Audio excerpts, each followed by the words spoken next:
100% മരണനിരക്കുള്ള പുതിയ കോവിഡ് വൈറസിനെ ചൈന എലികളിൽ പരീക്ഷിച്ചു എന്ന റിപ്പോർട്ടിന്റെ നടുക്കത്തിലാണ് ലോകം.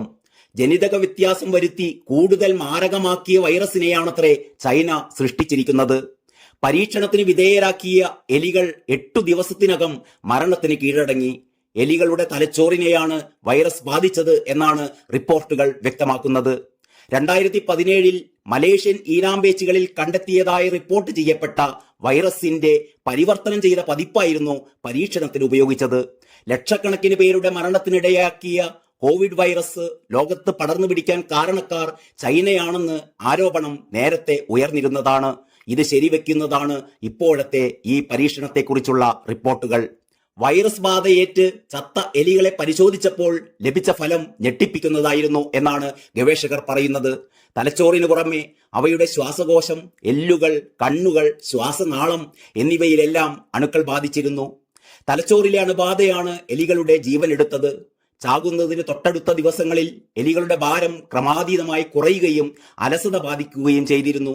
ചാകുന്നതിന്റെ തലേ ദിവസം കണ്ണുകൾ പൂർണ്ണമായി വെളുത്ത നിറത്തിലാവുകയായിരുന്നു. അണുക്കൾ ബാധിച്ചാൽ മനുഷ്യരിലും സമാനമായ അവസ്ഥകൾ ഉണ്ടായേക്കാം എന്നാണ് ഗവേഷകർ പറയുന്നത്. വുഹാനിലെ ലാബിൽ വേണ്ടത്ര സുരക്ഷാ മുൻകരുതലുകളില്ലാതെ പരീക്ഷണം നടത്തുന്നതിനിടെ പുറത്തേക്ക് വ്യാപിച്ചതാണ് കോവിഡ് വൈറസുകൾ എന്നാണ് ലോകമെമ്പാടും ഇപ്പോഴും വിശ്വസിക്കുന്നത്. എന്നാൽ ചൈന ഈ വാദത്തെ ഇതുവരെ അംഗീകരിച്ചിട്ടില്ല. ലോകത്തെയാകെ 2 വർഷം നിശ്ചലമാക്കിയ കോവിഡ് മഹാമാരിയിൽ 38 ലക്ഷത്തിലേറെ ജീവനുകളാണ് പൊലിഞ്ഞത്. നിരവധി രാജ്യങ്ങൾ സാമ്പത്തികമായി തകർന്നടിഞ്ഞു.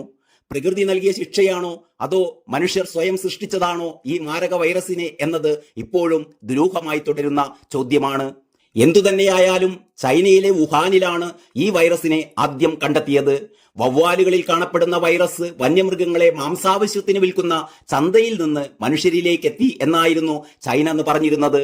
വലിയ പരിധിവരെ ലോകം അത് വിശ്വസിക്കുകയും ചെയ്തു. പക്ഷേ മാംസച്ചന്തകൾ മാത്രമായിരുന്നില്ല വുഹാന്റെ പ്രത്യേകത. ചൈനയിലെ ഏറ്റവും വലിയ ജൈവ ഗവേഷണ സ്ഥാപനമായ Wuhan institute of virology Wuhan മാർക്കറ്റിൽ നിന്ന് ഏറെ ദൂരെയല്ലായിരുന്നു. ചൈനയുടെ വവ്വാൽ സിദ്ധാന്തത്തെ തള്ളിക്കളഞ്ഞ് ആദ്യം രംഗത്തെത്തിയത് US-ലെ റിപ്പബ്ലിക്കൻ സെനറ്റർ ടോം കോട്ടൺ ആയിരുന്നു. പുതിയ കൊറോണ വൈറസിന്റെ വരവിൽ സംശയം പ്രകടിപ്പിച്ച സെനറ്റർ കോട്ടൺ വുഹാൻ ലാബിന്റെ പ്രവർത്തനങ്ങൾ സംശയാസ്പദമാണെന്നും അവിടെ പരിശോധന നടത്തേണ്ടതുണ്ടെന്നും പറഞ്ഞു. ജൈവായുധ വിദഗ്ധനും ഇസ്രയേൽ സൈനിക ഇന്റലിജൻസ് മുൻ ഓഫീസറുമായ ഡാനി ഷോഹവും വവ്വാൽ സിദ്ധാന്തത്തെ പാടെ തള്ളിക്കളയുകയുണ്ടായി. വുഹാനിൽ പടർന്ന മാരകമായ കൊറോണ വൈറസ് ചൈനയുടെ ജൈവായുധ പരീക്ഷണശാലയിൽ നിന്ന് പുറത്തു വന്നത് തന്നെയാണ് എന്നായിരുന്നു അദ്ദേഹത്തിന്റെ വാദം.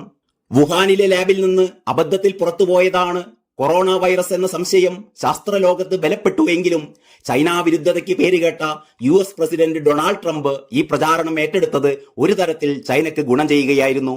ചൈനീസ് വിരുദ്ധരുടെ കെട്ടുകഥ എന്ന് സ്ഥാപിക്കാൻ ഇതുമൂലം അവർക്കായി. വൈറസ് മനുഷ്യനിർമ്മിതം എന്ന പ്രചാരണത്തെ കൃത്യമായ പ്രചാരണ വേലകളിലൂടെ പ്രതിരോധിക്കാൻ ചൈനീസ് സർക്കാരിന് കഴിഞ്ഞു. പ്രമുഖ മാധ്യമങ്ങളെയും ശാസ്ത്ര ഗവേഷകരെയും എല്ലാം ഇതിനായി അവർ രംഗത്തിറക്കി. വൈറസ് ചൈനീസ് നിർമ്മിതം എന്ന വാദം ഇതോടെ ദുർബലപ്പെടുകയായിരുന്നു. News desk Kalakaumudi.